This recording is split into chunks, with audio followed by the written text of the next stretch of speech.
Conduct of elections जो आने वाला है।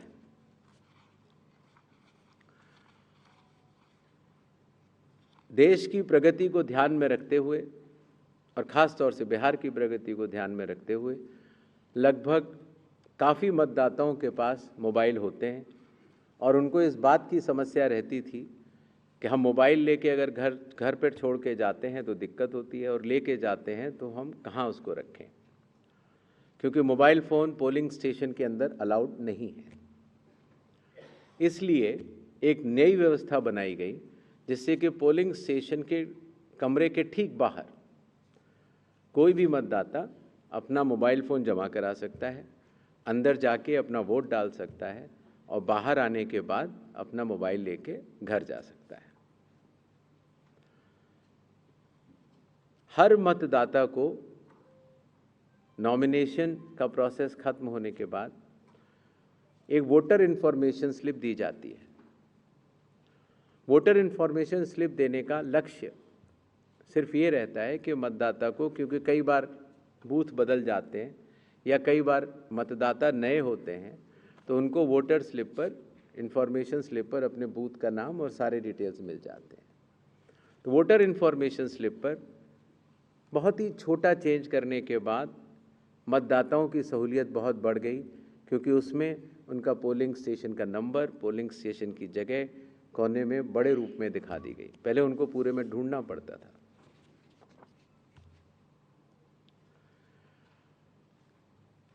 चुनाव आयोग की लगभग विगत कई वर्षों से एक एक करके ऐप्स बनती चली गई और लगभग 40 ऐप्स आज की तारीख में चुनाव आयोग के पास हैं। तो इन सबको एक जगह समन्वित करते हुए, क्योंकि हर मतदाता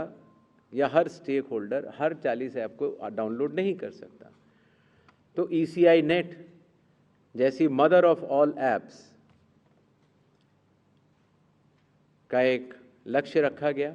और ECI नेट में अब धीरे धीरे करके सारी ऐप्स आ चुकी हैं और इसका प्रोग्रेसिव इम्प्लीमेंटेशन भी वन स्टॉप डिजिटल प्लेटफॉर्म के रूप में बिहार से शुरू होगा। पोलिंग स्टेशन में मैं आपको बता चुका हूं, जिससे कि क्यूज़ लंबी न हो और मतदान के समय में मतदाताओं को सहूलियत भी रहे और ख़ास तौर से मतदान के आखिरी घंटों में ज़्यादा भीड़ न हो, इसके लिए संख्या 1200 निर्धारित की गई। कैंडिडेट्स के बूथ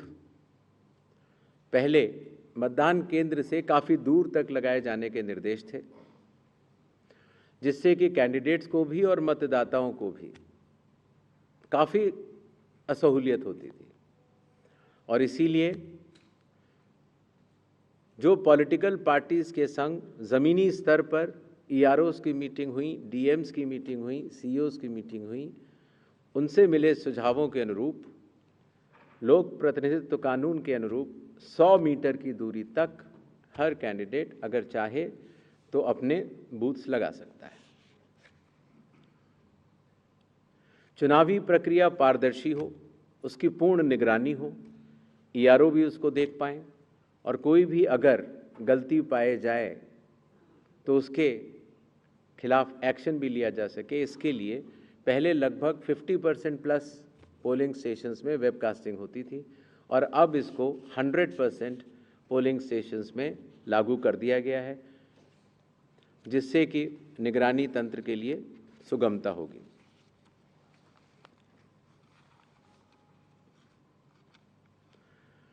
कई बार प्रत्याशियों ने ये शिकायत की थी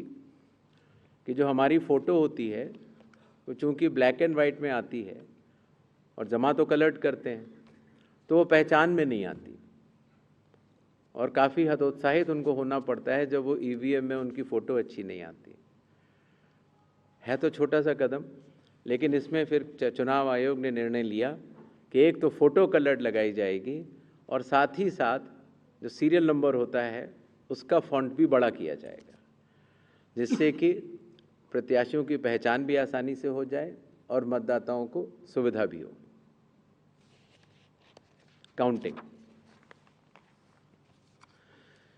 कई बार जब मॉक पोल होता है तो मॉक पोल के समय मॉक पोल का डेटा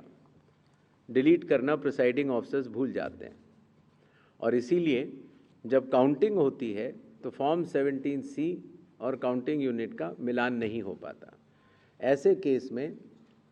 किसी भी शंका को न रखा जाए, इसलिए जब भी 17C या वीवीपैट में मिसमैच होगा तो उन ईवीएम से रिलेटेड वीवीपैट्स की पूर्ण गिनती की जाएगी। इसी तरीके से ये भी एक मांग सभी राजनीतिक दलों की थी कि पोस्टल बैलेट्स की गिनती पहले शुरू की जाए और पहले ख़त्म की जाए।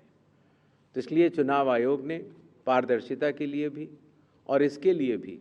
जिससे कि पोस्टल बैलेट्स पर पूर्ण ध्यान दिया जाए उनकी गिनती पर और कोई जल्दबाजी भी न की जाए, तो ईवीएम के लास्ट 2 राउंड से पहले पोस्टल बैलेट की गिनती समाप्त करना अनिवार्य होगा।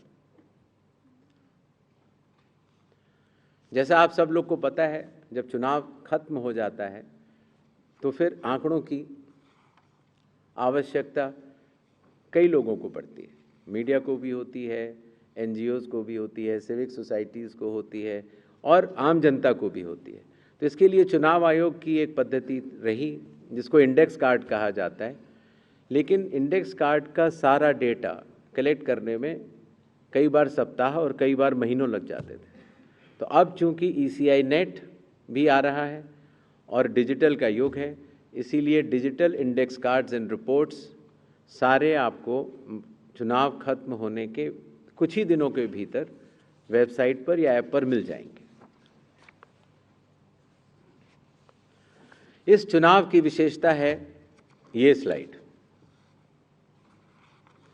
The entire election machinery of Bihar is just a call away। अर्थात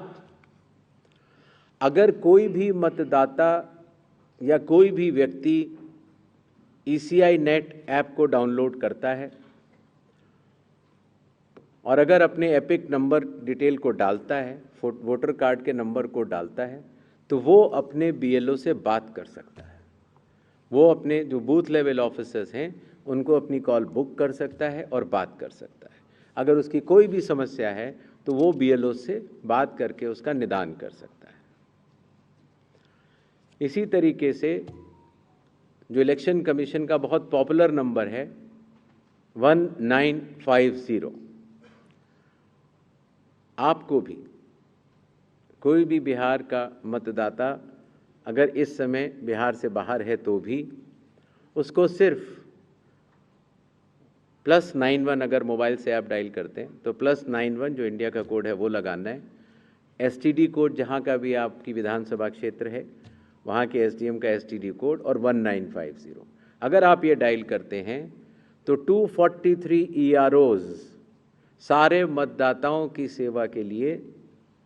खुले रहेंगे। इसी तरीके से अगर आपको ERO के कॉल सेंटर से संतुष्टि नहीं मिलती है तो 38 DMs के यहाँ भी आप 1950 पे कॉल कर सकते हैं और पटना में CO के यहाँ भी कॉल कर सकते हैं। ये एक बहुत बड़ी व्यवस्था है जिसको कि लॉजिस्टिकली पूरा सही से बना दिया गया है और आशा है इस सुविधा के बाद शायद दुनिया का शायद ही ऐसा कोई चुनाव होगा जिसमें कि 90,712 BLOs, 243 EROs, 38 DEOs और CO स्वयं मतदाताओं के लिए किसी भी दिक्कत अगर उनको आ रही है या ग्रीवेंस है उसके लिए सचेत रहेंगे। नेक्स्ट, ये भी बिहार में पहली बार हो रहा है। पहले जो ऑब्जर्वर्स हम लगाते थे कुछ असेंबलीज को मिलाकर लगा देते थे, लेकिन अब 243 असेंबलीज में 243 जनरल ऑब्जर्वर्स होंगे जो कि विभिन्न राज्यों से वरिष्ठ IAS अधिकारी नामित किए गए हैं जो कि बिहार के रहने वाले नहीं हैं।